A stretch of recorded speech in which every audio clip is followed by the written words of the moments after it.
আসসালামু আলাইকুম। জাতীয় নাগরিক পার্টি এনসিপি যা চাচ্ছে তাই তো হচ্ছে, তাই না?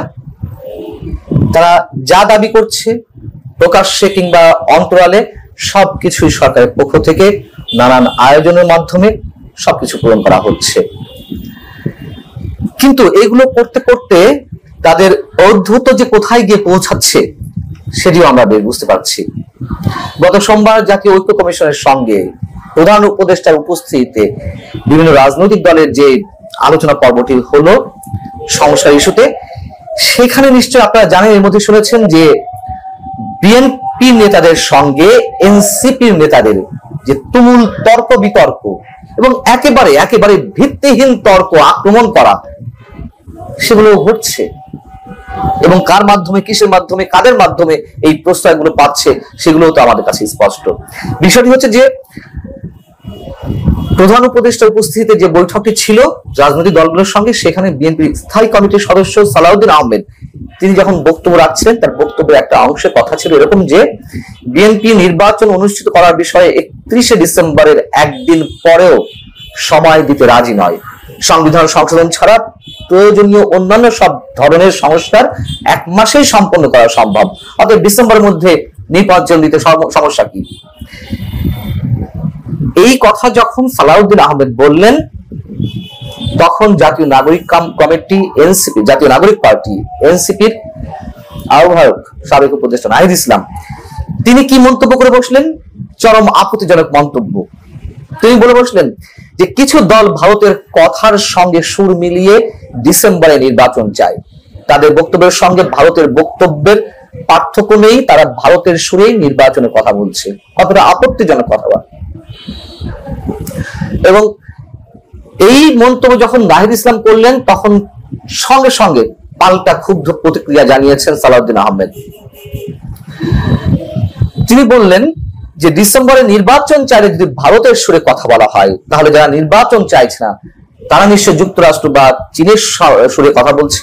খুব যৌক্তিক কথা বলেছেন। চীন প্রসঙ্গের মধ্যে কিভাবে এসেছে আমি জানি না, তবে যুক্তরাষ্ট্র তো নির্বাচন চায় না। 2024-এর 7 জানুয়ারি নির্বাচনের আগে যুক্তরাষ্ট্র যেভাবে ফ্রি, ফেয়ার, ইনক্লুসিভ নির্বাচনের দাবি জানিয়ে আসছিল, এখন সেই যুক্তরাষ্ট্রের মুখে তো নির্বাচনের জন্য পুরো শব্দটি নেই।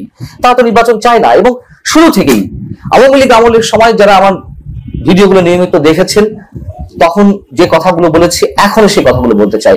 যুক্তরাষ্ট্র যে গণতন্ত্রের সবক দেয় তা তাদের মতন করে সংজ্ঞা নির্ধারণ করে এবং তাদের নিজের স্বার্থে এইসব মানবাধিকার বা গণতন্ত্রের সবক দেয়। তখন দিয়েছিল, আমরা যুক্তরাষ্ট্রকে সাপোর্ট করেছিলাম এই কারণে যে তখন একটা নির্বাচন আসলে আমাদের দরকার ছিল। তার যে স্বার্থ থাক না কেন, তার কি স্বার্থ ছিল সেটিও এখন স্পষ্ট হচ্ছে।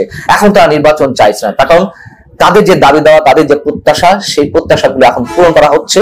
এই যে ছাত্র সমন্বয় একটা দাবি করে অভ্যুত্থানের মাধ্যমে এই সরকার গঠিত হয়েছে, সেই সরকারের মাধ্যমে সব ধরনের সুযোগ সুবিধা যুক্তরাষ্ট্র পেতে যাচ্ছে বা পাচ্ছে।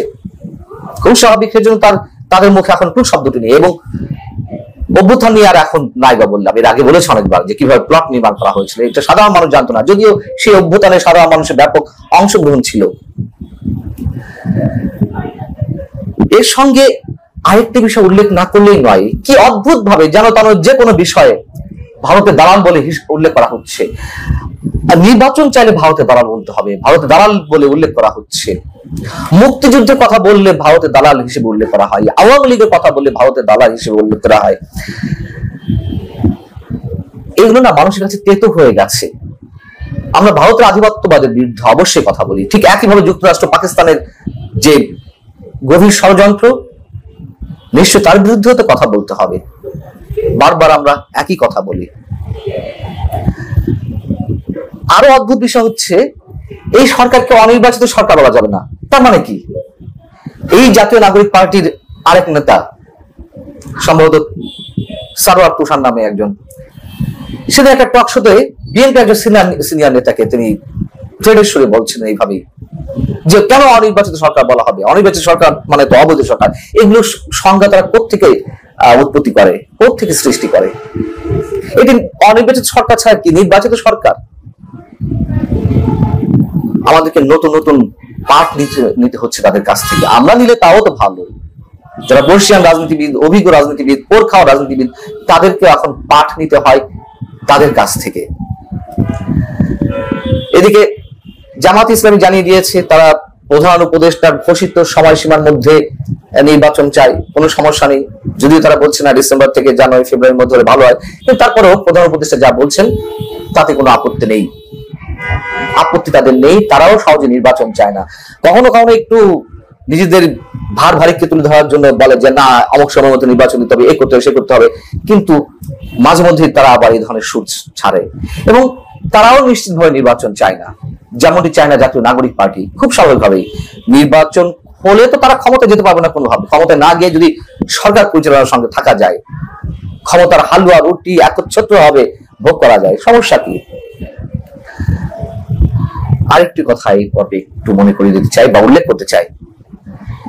যেদিন বিএনপির সঙ্গে এনসিপির বা সালাউদ্দিন আহমেদের সঙ্গে নাহিদ ইসলামের তুমুল তর্ক বিতর্ক বাঁধলো গত সোমবার, সেই বৈঠকের শুরুতে প্রধান উপদেষ্টা বেশ ভালো কিছু কথা বলেছেন। এগুলো শুনতে ভালো শোনাই, কিন্তু আমাদের জন্য এগুলো অপমানজনক, অবমাননাকর। প্রধান উপদেষ্টা বলছেন যে আমি সারাদিনে যত মিটিং করি সবচেয়ে বেশি আনন্দ পাই যখন আপনাদের সঙ্গে এরকম বসার সুযোগ পাই, আলাপ করার সুযোগ পাই, কারণ এখানেই সবাই মিলে বাংলাদেশের প্রকৃত ভবিষ্যৎ রচনা করা হচ্ছে। এটা আমাকে শিহরণ জাগায় এই কারণে যে এরকম একটা কাজে আমি জড়িত হতে পেরেছি, নিজেকে যুক্ত করতে পেরেছি। আপনাদের কথা শোনার জন্য এটা কিভাবে আপনারা গাইড করবেন, কোথায় নিয়ে যাবেন, এগুলো বেশ আমি এনজয় করি। আমাদের কাছে এগুলো পরিহাস বলে মনে হয়। দেশকে কোথায় নিয়ে যাওয়া হচ্ছে, নির্বাচন না দেওয়ার যখন একটা গভীর ষড়যন্ত্রের মূল অনুঘটকের দায়িত্ব তিনি পালন করছেন, নানান ধরনের নাটকও পালন করছেন, সেই জায়গায় রাষ্ট্র বিনির্মাণের জন্য কথা বলতে রাজনৈতিক দলগুলোর সঙ্গে এটি তার ভালো লাগে, এই কথা আমাদেরকে বিশ্বাস করতে হবে। তবে যে অবস্থায় এনসিপি বা জাতীয় নাগরিক পার্টির নেতারা পৌঁছেছেন, আমরা তখন তর্ক যুদ্ধ দেখছি, নানান ধরনের আক্রমণ হামলার বিষয় তো আমরা দেখছি বিভিন্ন রাজনৈতিক দলের উপরে। এর পরবর্তীতে কোথায় যাবে এরা তা ভেবে আমরা শঙ্কিত। আসসালামু আলাইকুম।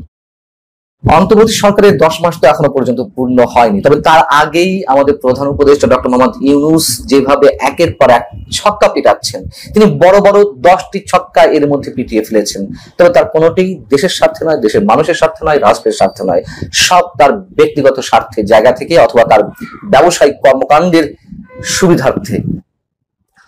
অনেকে এগুলোকে বলছেন রাষ্ট্রযন্ত্রিক গ্রামীণের আগ্রাসন। যারা এই ধরনের দাবি করছেন আমার মনে হয় খুব বেশি ভুল বলছেন এমনটি বলা যাবে না।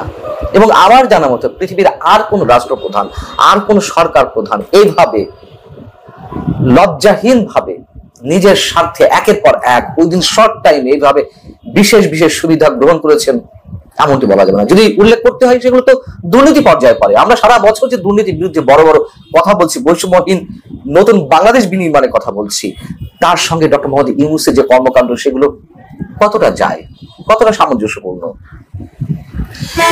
তিনি সর্বশেষ যে ছক্কাটি পিটিয়েছেন সেটি হচ্ছে গ্রামীণ টেলিকমের নামে ডিজিটাল ওয়ালেটের অনুমোদন দিয়েছেন। এই ডিজিটাল ওয়ালেট অনুমোদনের মাধ্যমে দেশের আর্থিক লেনদেন ব্যবস্থায় গ্রামীণ টেলিকম একচ্ছত্র আধিপত্য বিস্তার করবে, চোখ বন্ধ করে বলে দেওয়া যায়। এবং এই যে প্রতিষ্ঠানটি ডিজিটাল ওয়ালেট বা এটা কি, এটা একটু বলিনি, সেটা হচ্ছে যে PSPE বা ডিজিটাল ওয়ালেট সেবা নামে যেটি পরিচিত। সেখান থেকে কি করা হবে, এখানে যাদের অ্যাকাউন্ট থাকবে তারা অন্য কোনো ব্যাংক অ্যাকাউন্ট থেকে বা অন্য কোনো মাধ্যম থেকে টাকা ট্রান্সফার করে কেনাকাটা করতে পারবেন। বিভিন্ন ধরনের ইউটিলিটি বিল বা টিউশন ফি পরিশোধ সহ নানান ধরনের আর্থিক লেনদেন বা কার্যক্রম তারা যে কেউ পরিচালনা করতে পারবেন যাদের অ্যাকাউন্ট থাকবে। এটির জন্য বাংলাদেশ ব্যাংক থেকে লাইসেন্স দেওয়া হয়েছে। এতদিন এই ধরনের ব্যবস্থাপনায় কার্যক্রম চালিয়ে আসছিল মার্কেট প্লেস, দারাজ এবং চালডাল এই ধরনের প্রতিষ্ঠান। তার সাথে যুক্ত হলো গ্রামীণ টেলিকমের ডিজিটাল ওয়ালেট। এখন বলছিলাম যে তিনি 10টি বড় বড় ছক্কা পিটিয়েছেন। কি কি করেছেন আপনারা সবাই এরই মধ্যে জানেন, তারপরেও আরো একবার একটু উল্লেখ করতে চাই, এই কারণে এই বিষয়গুলো আলোচনায় রাখা প্রয়োজন। তিনি প্রধান উপদেষ্টা হিসেবে শপথ নেওয়ার পরপরই কয়েকদিনের মধ্যে তার নামে যে শ্রম আইন লঙ্ঘন, মানি লন্ডারিং সহ বিভিন্ন ধরনের মামলা ছিল তার সব একে একে প্রত্যাহার করে নেওয়া হয়েছে খুব দ্রুত গতিতে। গ্রামীণ ব্যাংকের 666 কোটি টাকা কর মওকুফ করে দেওয়া হয়েছে তার ক্ষমতার অপব্যবহারের মাধ্যমে, এবং আরো 5 বা 6 বছর গ্রামীণ ব্যাংকে কোনো ধরনের কর পরিশোধ করতে হবে না। বোঝা যাচ্ছে কি ধরনের ভয়ঙ্কর ক্ষমতার অপব্যবহার করা হয়েছে। এর সাথে কি করেছেন তিনি, গ্রামীণ ব্যাংকের যে সরকারের 25% মালিকানা ছিল সেটি কমিয়ে নিয়ে আসা হয়েছে 10%। মানে এর মধ্য দিয়ে সরকারের যে পার্টনারশিপ বা সরকারের যে অংশদারিত্ব তা একেবারে নামে মাত্র রাখা হয়েছে। গ্রামীণ ইউনিভার্সিটি অনুমোদন নেওয়া হয়েছে, জনশক্তি রপ্তানি করবে তারা।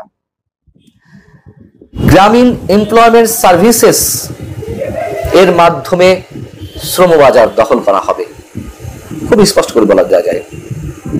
যেমন ডিজিটাল ওয়ালেটের মাধ্যমে ই মার্কেটিং বা ই লেনদেন সেবায় যে একটা একক আধিপত্য বিস্তার করবে, ঠিক শ্রমবাজারে গ্রামীণ এমপ্লয়মেন্ট সার্ভিসেস এটিও নিশ্চয়ই একচ্ছত্র আধিপত্য কায়েম করবে।